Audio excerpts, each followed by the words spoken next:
Ayan. Isang magandang gabi. Ayan, mega love shout out sa ating lahat. At anong nangyari na guys? Anong nangyari na po? Pasensya na kayo at ako'y wala na po akong sagap na balita dahil alam naman ninyo na ako ay naglaylo. Naglaylo sa Danjoy. May mga bagay na hindi na natin kailangan pang sabihin dito sa ating vlog kung ano yung mga kadahilanan, ano po. Kaya ako mas minabuti kong maglaylo. Pero ang aming pananahimik, kasama ko ang aking mga kasama na ito ay sponsor na sumusuporta kay Joy ay nananatiling nandyan pa rin po. Kasama ko sa group chat, wala pong nababawas, no. Meron man dalawa. Sila Sis Maricel, Sis Merly, lumabas sila.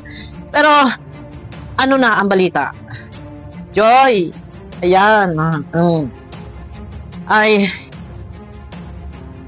marami ang mga kumontak sa akin at nag-aalala. Ang kanilang pag-aalala ay hindi para sa Danjoy, kundi para kay Joy. Naawa sila na hindi na natapos-tapusan ng issue. Alam nyo, sa totoo lang guys, ganun talaga pagka ang bata, ang isang tao ay pinagpapala, sumisika, talagang ma-issue at merong ibang hinihila pa ibaba. Meron naman talagang, aywan, bakit nagkaganito? Kakibat na purong issue, nakakaawa na itong bata, itong si Joy. Sabi nga ni Kalinga Prab noon, wag nating kaawaan yung ibang mga ano, kundi kailangan magiging strong. Magiging strong ka, Joy. Ayan na issue, bakit may issue? Kay Kalingap Dan. Issue kay Kalingap Dan, alam niyo sa totoo lang guys, ano mga issue yan, nun pa ay issue na. No? Hanggang ngayon, issue pa rin. Ano ba talaga? Yan, wala akong alam. Pero nun pa man, kung ano man yung mga issue yan, na di umano, ayon sa ganito, sa ganon, di umano daw ay my girlfriend. Yan naman lagi yung issue nun pa. Hanggang ngayon ay issue pa din. Hindi na natapos. Bakit nga ba? Yun ang tanong. Ay ito, baka naman sabihin ninyo. Ano na naman yan? Ba't ganun yan? Yun nga ang tanong. Yun nga ang tanong. Noon pa yung issue. Bakit? Bakit ba na-i-issue? No? Yun yung tanong. Yun yung tanong. Pero, ano mang issue yan? Totoo man o hindi? Ito, kung natatandaan po ninyo, noon nang ako'y nag-reaction sa Danjoy, ang madalas kong sinasabi, pwedeng kiligin, huwag lang paka-seryosuhin. Sana, iyan ay natandaan ng iba. At ngayon masabi nyo, totoo pala. Yun lang. Pwedeng kiligin, huwag lang paka-seryosuhin. Dahil ito din ay sinasabi ni Kalinga Prab noon pa. At madalas din sinasabi ni Kalinga Prab na ang love team, ito ay strategy. Ginawa niyang strategy para sa kanyang channel. Ito ay isang uri pa din ng charity works, ang love team. Sinamahan lang niya ng strategy, magkaroon ng love team, pero isang uri pa din ng charity, pagtulong. Yung issue, alam kong hindi naman lingid sa iba, at may mga nag-reaction na din. No, may mga ibang reactor na nag-reaction na rin. Ako'y ayoko sana mag-reaction, pero ang aking support kay Joy, sa po ng aking mga kasamang mga sponsor na kami na nahimik, ay nandito pa din. No? Katunayan, ang ganda po ng aming plano. Ang ganda po ng aming plano para sa kanilang 11th anniversary, mansary, and sa 1-year anniversary. Yan po, nandyan kami. No, medyo nagpahinga, pero 11th mansary and 1-year anniversary ngayong June, July, sana. Ang nangyari, ako yung nagising kanina, ang dami nagsisend sa akin ng mga emoji, mga sticker na umiiyak. Dahil ganito daw, ganyan. Meron daw, ito ha, wala na tayong ligoy-ligoy daw. Wala na, wala na tayong ligoy-ligoy pa. Di umano, si Kalingap Dan daw ay, ayon sa mga sabi-sabi, ayun nga, hanggang ngayon ay, noon ay issue na, hanggang ngayon issue pa. Si Kalingap Dan daw ay may girlfriend at ganito na daw, ay yun daw ang sabi, ay, gaano ba katotoo? Wala akong alam guys, wala akong balita. Ang balita ko noon pa, na yun at yun din yung topic, si Miss J, yung nalilink na hindi na natin papangalanan, no? Para sa, wala tayong problema. Alam mo sa totoo lang, sabi ko nga sa inyo, pwede kiligin, wag pakaseryosuhin. Kung ito man ay totoo or hindi totoo, wala tayong dapat ipangamba. Wala tayong dapat ipag-alala. Bagkus tayo magpasalamat. Bakit? No? Tayo ay magpasalamat dahil sa 11 taon, anong taon? Buwan. malaking bagay na merong dungeon na nandyan nagkaroon ng blessing si Joy. No. Tanong ko lang, guys. Ano sa palagay ninyo? Hindi ko alam eh. Ano ba mga issue? May mga napapanood ako mga reaksyon tungkol kay Danjoy. Tuloy ba ang Danjoy? Tuloy ba ang Danjoy? Guys, comment nga kayo. Hindi ko alam. Comment po kayo. Tuloy-tuloy ba ang Danjoy? At tuloy ba? Magkakaroon pa ba ng 1-year anniversary ang Danjoy? Nako, Diyos ko, Ginoo. Pero okay, may mga nakausap na po. Nakausap ko na ang mga sponsor na talagang sobra-sobra yung kanilang pagsuporta, pagmamahal, yung mga effort. Pero pakiramdam ko parang dismayado na dahil sa mga issue. No? Magkakaroon ba ng paglilinaw? Abangan po natin kung totoo ba talaga yan, guys? Magkakaroon ba ng paglilinaw? Abangan po natin yan. Tuloy-tuloy ba, Danjoy? Harinawa, totoo ba ang issue? Sana hindi. Dahil alam ko marami ang masasaktan. Pero kung ito man ay totoo, wala tayong magagawa. Tanggapin ang katotohanan. No?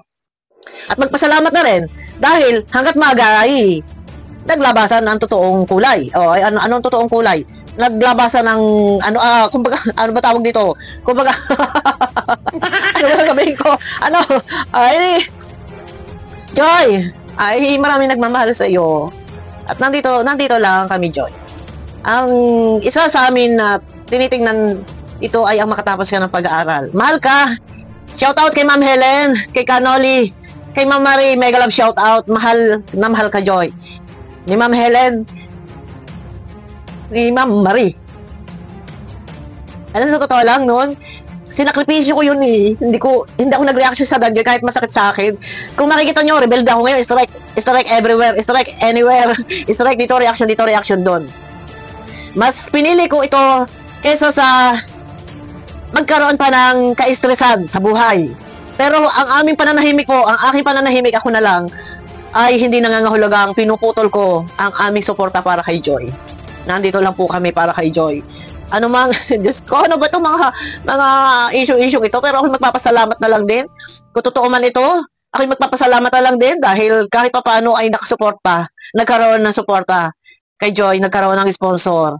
And kung totoo man ang mga issue na di umano si Kalingap Gandaw ay ganito ganon, ay wala po tayong magagawa. Magpasalamat po tayo at hindi pa lumaot ay ito na, agad ay nauudlot. Alam nyo na yon. Kaysa sa humaba pa, ang samahan lumalim, ang ugnayan, ay tapos bandang huli mauwi din naman pala sa wala. Mas maigi na itong ganito matapos na kung meron man, abangan po natin, guys. Ano ba talagang issue? Wala akong alam na issue, guys. Basta ito lang ang aking masasabi. Kung totoo man, ay di, para sa akin, kung yan naman ay wala ng katahimikan, ay di, ang hatol, abangan na lang natin kay Kalingap Rab, kung totoo. Pero kung ititigil, ay di ititigil. Ay wala tayong magagawa. Kung itutuloy, ay bala kayo. Ay basta ako na kayo. Hindi naman tayo ang pwedeng magdesisyon kung hindi ang direktor.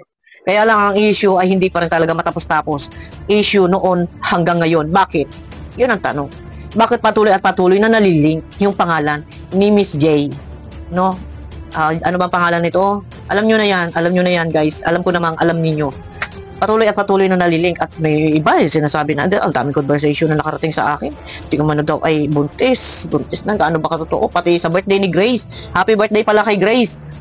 Birthday ni Grace yan, dyan nagkaroon ng issue, di umano, Diyos ko, ano ba yan? Ano ba nangyari na nga sa mundong ibabaw? Ito pa yan, ang dami, guys. Pero ang akin lang talaga, hindi naman talaga matatapos. Naku, Diyos ko, hindi naman talaga matatapos sa mga ka-issuehan.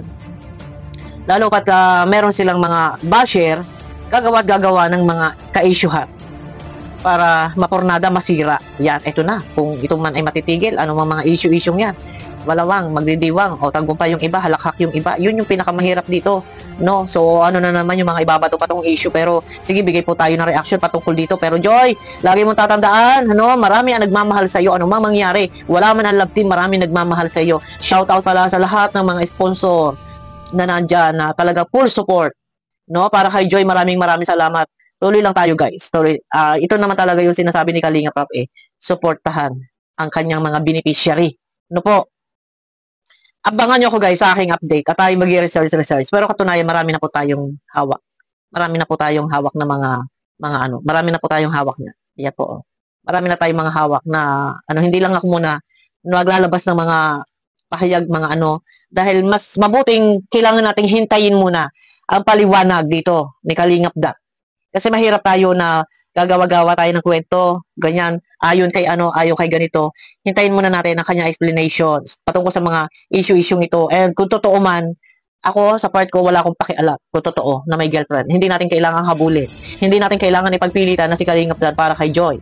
O sila talaga yung magkatuluyan. Sabi ko noon, paulit-ulit ko sinabing, pwedeng kiligin, huwag lang pakaseryosuhin. Pero yung iba, magko-question pa, bakit ba lagi ganyan yung sinasabi mo? Pwedeng kiligin, huwag seryosuhin. Tapos pagka sinabi ko, ay hayaan na natin! Kung merong girlfriend, hayaan na natin! Nagagalit pa yung iba, bakit daw? Bakit ganyan si Bopil? Para ayaw niya kay Kalingap Dan, para kay Joy, parang hindi daw hinahabol. Ay bahala kayo sa buhay ninyo. Basta ako. Kaya ako lang, ay kung hindi man talaga sila ang nakatadhana at sila ay teamwork lang, anumang mga issue yan, ako ay magpapasalamat. Salamat na lang dahil nagkaroon ng support para kay Joy. Yun lang. Meron man anumang mga issue yan. Abangan po natin guys. Tayo ay may mga hawak na din po na mga screenshot, mga report pero abangan na lang natin muna ang mga paliwanag nila. Pero legit ang ating napagkunan na impormasyon. Ano ba iyan? Ganun ba? Parang totoo? Ay! Pero Joy, marami nagmamahal sa iyo. Yun lang. Abangan niyo ko guys sa aking next video, no?